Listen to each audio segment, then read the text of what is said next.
주 도이치모터스 주가 조작 사건 1심 판결문 공개됐는데요. 같은 판결문을 놓고 대통령실에서는 김건희 여사의 무고함을 밝혀주는 판결이다. 야당에서는 김건희 여사의 혐의가 더 분명해졌다. 수사의 필요성을 확인한 판결이고 지금의 검찰 못 믿겠으니 특검하자. 이런 주장을 펼쳤습니다. 누구 말이 맞는지 이 사건을 처음부터 오랫동안 취재한 시민보 뉴스타파 기자와 함께 팩트체크 해보겠습니다. 안녕하세요. 예, 안녕하세요. 잠 좀 주무셨어요? 근데 일을 하느라 못 잔 건 아니고요. 네. 뭔가 마음이 좀 신경이 쓰여서 잠을 잘 못 자고 있습니다, 최근에. 네. 가장 신경 쓰이는 부분은 어떤 부분이세요? 그러니까 이게 어쨌든 저희는 사건의 실체를 밝히기 위해서, 진실을 밝히기 위해서 이런 일들을 하는 건데 네. 밝혀질 수 있을까? 뭐 이런 것들이죠. 그리고 매일매일도 대통령실에서 대응이 나오니까 예. 왜 저런 소리를 할까? 이런 부분도 좀 고민이 되고. 예. 네. 저 어제 그 대통령실 사실은 이렇습니다 코너를 가보니까요. 네. 앞에 한 페이지에 5개씩 있거든요. 네. 근데 전체 앞에 거 6개를 살펴보니까 하나는 천공에 대한 해명이었고요. 나머지 5개는 전부 다 김건희 여사의 도이치모터스 해명이었습니다. 네, 연달아 내고 있죠, 지금. 네, 5개. 예. 1월 27일부터 어제까지. 예. 대통령실에서 이게 해야 될 해명인가부터가 사실은 첫 번째 질문이에요, 사실. 매우 부적절하죠. 이제 뭐 많은 분들이 지적하셨던 것처럼 사실은 이거 김건희 여사 개인의 일인데 대통령실 국민 세금으로 이제 월급 받는 대통령실 직원들이 이런 일을 하고 있다는 것도 부적절하고요. 네. 또 한 가지는 이게 지금 검찰에서 계속 수사가 계속되고 있는 사안이지 않습니까? 여기에 대해서 행정부의 수장인 대통령실에서 수사의 가이드라인을 주는 모습도 굉장히 부적절한데, 근데 워낙 다른 부적절함들이 많아서 네. 그 부적절함까지는 지적하기가 힘든 예. 그런 상황인 것 같습니다. 저는 그 해명 5개의 해명을 대통령실에 냈다는 이유만으로 특검에 명분이 생겨버린 거 아니냐라는 생각이 드는 거예요. 예. 검사 그렇게 대통령실에 나오면 공무원인 검사들이 어떻게 그 뜻을 거슬러서 수사를 할 수 있나요? 예. 일단 여기 하나 그 대통령실에 대응령 관련해서 얘기를 하고요. 본격적으로 판결문 분석으로 들어가 보겠습니다. 어제 저녁에 자세한 분석 기사 쓰셨던데 전체 판결문을 보고 총평을 먼저 좀 해주시죠. 총평이요? 예, 판결문이 한 140페이지 정도 되든가? 예, 140페이지 좀 넘는데요. 어쨌든 저희가 기사에 쓰긴 했지만 이것은 판사가 재판장께서 굉장히 할 말이 많았는데 못한 어떤 심정이 좀 엿보이기도 하고요. 행간에. 예, 그건 뭐냐면 사실은 김건희 여사 같은 경우는 기소된 사람이 아니잖아요. 네. 소외지 않습니까? 네. 소외 인물이 거의 주인공급으로 등장하는 판결문은 사실 굉장히 드문데요. 네. 이제 이것은 왜 그렇게 했냐 생각해 보면 그 부분을 빼고는 이 범죄 사실이 구성이 잘 안 되니까 그런 것 같습니다. 예. 예. 즉 이 전체 도이치모터스 주가 조작의 범죄 사실 전체를 정확하게 드러내게 하려면 퍼즐이 굉장히 한가운데 큰 퍼즐이 맞아요. 빠져 있는 거죠. 그렇죠. 그러니까, 퍼즐이 100개 되는데 예. 그중에 한 30-40%가 김건희 여사와 관련된 것이니까 이걸 빼고 나면 전체 그림이 안 그려지는 거죠. 예. 그러다 보니까 이 퍼즐은 검사가 줘야 되는데 검찰이 안 주니까 이 퍼즐을 제자리에 맞추는 게 아니라 주변을 막 열심히 묘사를 해서 이 안에 빠진 퍼즐이 이만큼이 있어요. 라는 게 느껴지는 매우 적절한 비유인 것 같습니다. 네. 자, 왜 우리가 시민보 기자가 이런 평을 하는지 하나씩 이거 대통령실에서 한 얘기를 맞는지 틀린지를 얘기를 해보면 될 것 같아요. 제일 저는 힘을 줬던 게 더 이상 2차 주가 조작에서 김건희, 최은순 두 사람의 계좌가 사용되지 않았다라는 얘기를 할 수는 더 이상 없어졌잖아요. 그렇죠. 예. 판결문 보니까. 그러니까 선택한 단어가 이용당했다. 유도당했다. 즉 김건희 씨는 계좌와 주식 거래를 유도당하고 이용당한 어찌 보면 선의의 피해자? 이런 지위로 김건희 씨를 가지고 갔습니다. 맞습니다. 대통령실의 해명은 맞습니까? 그런데 그러니까 저는 일단 그 해명 자체는 말씀하신 것처럼 좀 진전됐다고 봅니다. 과거의 해명에 비해서. 과거에는 아예 2차 작전에서 김건희 여사가 매수했다는 사실도 인정하지 않았고요. 그렇죠. 주가 조작 세력과 관계가 있다는 사실도 인정하지 않았는데 어쨌든 말씀하신 것처럼 이제는 더 이상 그건 부인 못 하잖아요. 네. 판결문에 나왔으니까. 그래서 그 부분을 처음으로 인정한 것 이것은 저는 의미가 있다라고 보고요. 네. 말씀하신 것처럼 활용당했다. 계좌 활용당했다. 그리고 매수 유도 당했다라고 예. 돼 있는데 저는 그 생각이 들더라고요. 아 그러면 이분이 수익 창출도 당한 거구나. 아 수익 창출. 예. 그때 10억에서 11억 정도? 10억 5천만 원으로 저희가 계산을 했는데요. 네네. 이건 뉴스타파의 계산입니다. 예, 예. 근데 가만히 있었는데 나는 가만히 있었는데 그리고 부자 당했다. 내 돈벌이 당했다. 누군가한테 빌려주는지 안 빌려주는지 잘 모르고 하여튼 누가 뭐 한다고 해서 응응응 했는데 내 계좌에 돈이 10억 원이 불어나 있는 수익 창출을 당하신 건가 이런 수익 창출 당했다. 예. 저도 이용 당하고 싶어요. 3387님. 예. 수익 창출 당하고 싶습니다. 네. 예. 수익 어떻게 수익이 났냐? 이용 당하고 유도 당했는데. 네. 예. 그 부분은 얘기하지 않았고요. 네. 또 대통령실의 해명을 조금 더 자세히 들어가 보면 네. 이런 얘기했어요. 8거래일밖에 거래 안 했다. 그러니까 2010년 10월 28일부터 12월 13일까지 5일간 매도하고 3일간 매수한 것이 전부다. 네, 그렇습니다. 3일 매수가 어떻게 주가 조작 관여냐라고 예. 얘기를 했는데 11월 3일, 4일, 9일. 예, 예. 예. 이거 보면서 저는 깜짝 놀랐습니다. 왜냐하면 네. 지금 대통령실에서 얘기한 숫자가 틀려요. 일단 틀려요, 숫자가? 숫자가 틀려요. 이거는 판결문에서 유죄로 인정된 거래만 센 거예요. 예. 그러니까 판결문 보면 예. 자 거래일별로 쫙 예시를 해놓고 요건 무죄, 요건 유죄, 요건 무죄, 요건 유죄 이렇게 했어요. 네. 그럼 전체 매매는 몇 전체 번이나 매매는 했어요? 저희가 그 세봤죠. 네. 그 기간 대통령실에서 특정한 기간이 한 달 반 정도 되는데요. 예. 한 달 반 동안 19거래일을 거래했어요. 19거래일. 한 달 반 정도라고 하면 저희가 거래일 기준으로 한 달 20일이라고 잡으면 예. 한 30일 정도 되지 않겠어요? 그렇죠. 30일 중에 19거래를 거래했고 더 중요한 거. 그러니까 네. 대통령실이 내놓은 해명이 눈 가리고 아웅일 수밖에 없는 더 중요한 이유는 네. 액수를 말하지 않은 거예요. 이 기간 동안 얼마나 거래했느냐. 네. 그래서 저희가 그것도 계산을 해봤어요. 네. 근데 이 기간보다 조금 더해요. 왜냐하면 저희는 2차 작전 시작 시점, 그러니까 대통령실에서 말한 10월 13일부터 끝나는 시점을 저희는 한 달 더 잡았습니다. 왜냐하면 네. 김건희 여사 그때 엑시트를 하고 나갔으니까. 엑시트한 시점까지. 예.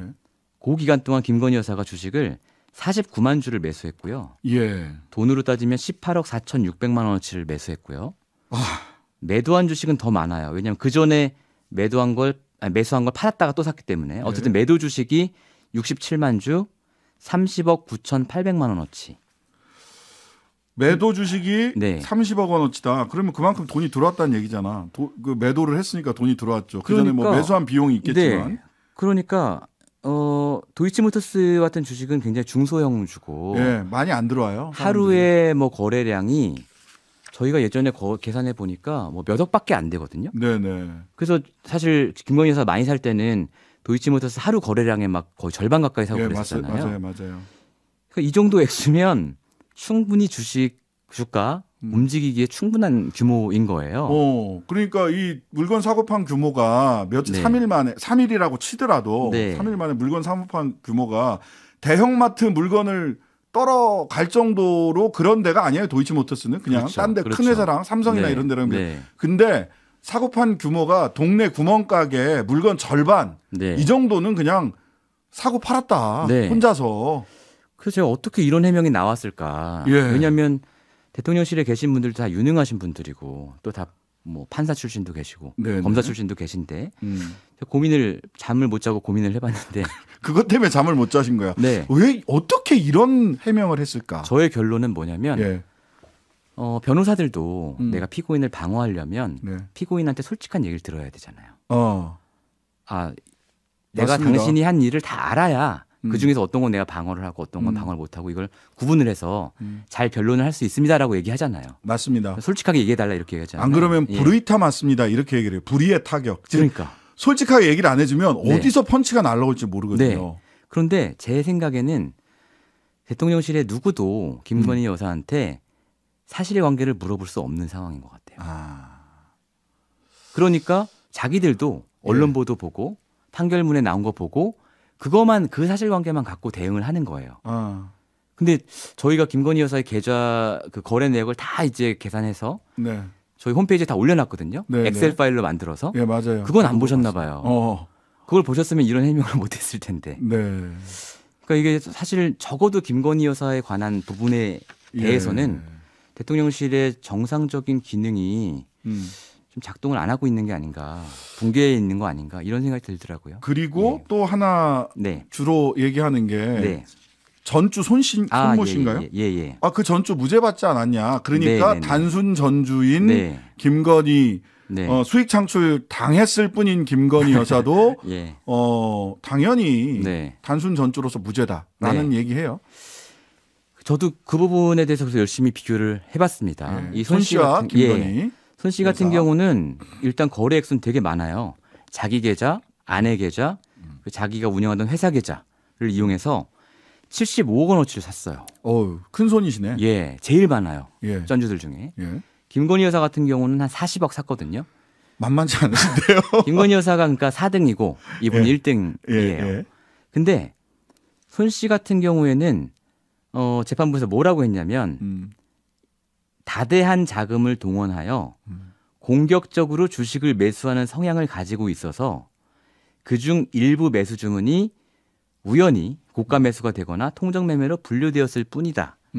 라고 정상적인 투자 과정에서 그 사람의 투자 성향에 따라서 공격적으로 확 넣었다가 확 빼고. 그러니까 이 사람이 작전이 있는 것 정도는 알았어요. 이거 작전주다. 그 정도는 알았고 그 정도는 인지했다라고 재판부도 봤어요. 그래서 작전주니까 자기도 편승을 한 건데 문제는 이분이 움직이는 돈이 너무 많은 거예요. 그러니까 작전 세력들이 감당하기 어려울 정도로. 그러니까 이분한테는 이 75억 도이치모터스 주식을 사고 판 게 전체 투자 규모에서 보면은 일부예요. 작아요. 그리고 이분이 엄청 큰 손. 자신의 무고함을 증명하기 위해서 재판부에 자기 투자 내역 같은 걸 제출했어요. 나는 이 주식만 산 게 아니라 다른 주식도 많이 사는 사람이다. 우량주도 많이 사고. 그래서 재판부가 그것들을 쭉 종합해서 보고 이 사람은 시세 조정에 참여했다고 보기 어렵다 했고 그래서 검찰이 처음에 기소를 하잖아요. 이 손 씨도 기소를 했는데 이 사람의 이제 부정 매매들, 그러니까 통정 매매, 가장 매매, 그리고 고가 매수, 뭐 허위 매수 이런 것들을 쭉 범죄일람표에 적어놨단 말이에요. 그게 한 400건이 넘습니다. 근데 이게 전부 다 무죄가 났어요. 하나하나 살펴보니 이것은 유죄라고 보기 어렵다라고 한 건데 김건희 여사 같은 경우에는 통정 매매에만 48건이 유죄 판결을 받은 거예요. 통정 매매라는 게 짜고 치는 거잖아요. 맞아요. 그러니까 판결문에 이제 나와 있는 이상한 나쁜 거래가 두 종류인데 하나가 통정 매매, 가정 매매, 가장 매매고 하나는 그냥 이상 매수 주문 같은 것들이에요. 현실 매매. 현실 매매. 그러니까 앞에 있는 통정 매매가 훨씬 건수도 적어요. 왜냐하면 이건 적발하기 어렵고 그만큼 혐의가 중한 거란 뜻이거든요. 그게 없어서가 아니라 적발 자체가 어려워요. 통정 매매가. 근데 검찰이 제출한 통정 매매가 532건이에요. 그런데 그 중에서 522건인데 522건. 1차 작전 시기에 해당하는 게 392건입니다. 그 통으로 날아갔네. 그 다 날아갔어요. 시효가 도과됐다고 해서. 그럼 남은 게 130건이죠. 그 중에 재판부가 28건은 무죄로 봤어요. 그럼 남은 게 102건 남았어요. 근데 그 102건 중에 48건이 김건희 여사 거예요. 그러니까 유죄로 인정된 통정 가장 매매 중에 48건, 47%더라고요. 47%. 이게 김건희 여사 거예요. 그러니까 제가 처음에 판결문 총평 부탁드려 하셨을 때 김건희 여사 걸 빼면 이게 구성이 안 된다. 그렇죠. 절반인데. 라고 말씀드렸던 게 이런 이유입니다. 그러면 전주 손모 씨가 다른 김건희 씨와 비교해봤을 때 이거는 사실은 이 공범들과 공모 관계가 인정되지 않는다. 일반적으로 그 사람의 투자 성향에 따른 거래였다라는 얘기네요. 그리고 결정적으로 손 씨 같은 경우는 75억을 투자했는데 1억 손실을 봤어요. 여기 예. 전주로 차면 손모 씨 1억 900 손실, 이모 씨 5,200만 원 손실, 예. 김건희 10억 5천만 원 이익으로 뉴스타파 계산 이렇게 돼 있습니다. 예. 손실은 판결문에 검찰이 추산하고 있는. 네. 아, 정말 수익 창출 당하셨네요. 75억 전주보다도 예. 40억 전주가 훨씬 더 더 중요한 알짜 건 투자를 예. 하셨다. 유죄 판결을 받은 전주가 있다는 거죠. 예, 있습니다. 예, 그 이모 씨라는 분인데 네. 이분은 이제 검찰에서 이 사람은 전주 겸 선수다 이렇게 기소를 했는데 네. 재판부에서는 선수는 아니네 보니까 그래서 전주 부분만 가지고 판단을 했는데 예. 그 부분이 유죄가 났거든요. 네. 근데 이분은 투자액이 2억 9천만 원이에요. 싸네. 예, 2억 9천만 원이고 그 중에 5천만 원 손실을 봤습니다. 아유, 안 되셨네. 근데 이분은 통정 가장 거래는 유죄로 인정된 게 하나도 없고요. 예. 그 현실 거래 이런 게 57건이 있어요. 야, 그래서 통정권이고. 요게 유죄가 돼서 결국 징역 1년에 집행유예 2년 나왔거든요. 예, 상당히. 예. 근데 말씀하신 것처럼 결정적인 차이는 이 사람은 주가조작 세력과 문자를 주고받았는데 그 문자 내용 중에 약간 이게 있어요. 공모의 정황이 공모의 있어요. 정황이 있다. 거래량 좀 빨리 늘려달라라든지 이런 말을 막 했단 말이에요. 이 사람이. 예. 그러니까 결국 핵심은 공모 여부다. 네. 예. 공모 여부. 네. 그 대통령실에서도 김건희 여사는 주가 조작 관련 연락을 주고받거나 공모했다고 진술한 사람이 단 한 명도 없다. 네. 라고 얘기를 하면서 공모하지 않았다. 단순 네. 전주다. 이렇게 네. 얘기를 했어요. 네. 이 부분 어떻습니까? 당연하죠. 왜냐하면 일단 거짓말인 게 네. 진술한 사람이 있죠. 1차 작전 시기에 선수가 권오수 회장이랑 김건희 여사 같이 만나서 그렇죠. 그 자리에서 김건희 여사가 자기한테 거래할 10억. 수 있는 권한 줬다라고 예. 했거든요. 근데 그거는 공소시효 도과로 면소. 사건에서 빼버렸어요. 2차 작전 시기에 대해서는 모든 그 김건희 여사의 거래는 권오수 회장을 거쳐서 이루어지거든요. 네. 그러니까 주가 조작 세력이 뭔가 김건희 여사의 계좌에서 뭘 하고 싶다 했을 때 권오수 회장한테 연락을 한단 말이에요. 맞아요. 뭐뭐 하게 해주세요. 예. 뭐 이런 거. 그럼 권오수 회장이 얘기를 안 하면 얘기할 사람이 없는 거고요. 권오수의 진술. 예. 그리고 또 한 가지는 공모했다는 얘기는 아니지만 예. 주가 조작 세력들끼리 주고받은 문자 메시지 이런 데에도 김건희 여사에 대한 언급이 있습니다. 네. 예. 그것을 저희가 자세한 기사를 쓸 건데 또 네. 후속 기사를 기대해 보고요. 예. 자, 마지막으로 이제 시간이 얼마 안 남아가지고 네. 한 가지만 여쭤볼게요. 오늘 예. 한동훈 법무부 장관이 국회에 출석을 해가지고 소환을 협의를 했는데 네. 소환을 통보하지는 않았다. 네. 서면 조사를 했다고 보고를 들었다. 예. 소환 이 얘기 어떻게 일부러 애매하게 들리도록 말씀을 한 것 같은데. 일단 소환 조사 관련해서는 예. 변호인하고 협의를 했다는 거 아닙니까? 예. 검사와 변호인이 협의했어. 우리 진행자께서도 변호사시니까 네. 변호사가 법적 대리인인데 네. 변호사한테 얘기를 했으면 그게 본인한테 얘기한 거랑 다른 겁니까? 예, 소환 사실상 일시로 협의했다는 겁니다. 그렇고요. 두 번째 서면 조사는 사실은 했는지 안 했는지 전 정확히 모르겠는데 예. 했다고 하니까. 예. 근데 제가 재판을 쭉 지켜봤지 않습니까? 네. 재판 과정에서 이를테면 다른 전주들이나 다른 관련자들에 대한 진술은 계속 이제 제시가 됩니다. 그렇죠. 제가 김건희 여사의 서면 조사 내용이 재판 과정에서 제시된 건 한 번도 못 봤거든요. 네. 그러니까 이건 제 생각인데 예. 서면 조사를 했더라도 매우 추상적이고 형식적인 의미 없는 답변만 오지 않았을까. 그렇기 때문에 이번 재판 과정에서 예. 제시되지 않았을 것이다. 네, 라는 그런 추정까지. 생각입니다. 예. 지금 뭐 소환을 했었다. 소환 통보했었다라고 하면 그럼 네. 왜 안 나와요? 체포영장 발부하세요? 라는 얘기가 나올 것 같으니까 말을 굉장히 돌리신 게 아닌가 네. 하는 생각이 듭니다. 실질적인 조사가 이루어졌느냐가 중요하겠죠. 네, 오늘 말씀 여기까지 듣겠습니다. 지금까지 시민보 뉴스타파 기자와 함께했습니다. 감사합니다. 하루 종일 기다려지는 진짜 시사. 평일 저녁 6시 5분 신장식의 뉴스 하이킥.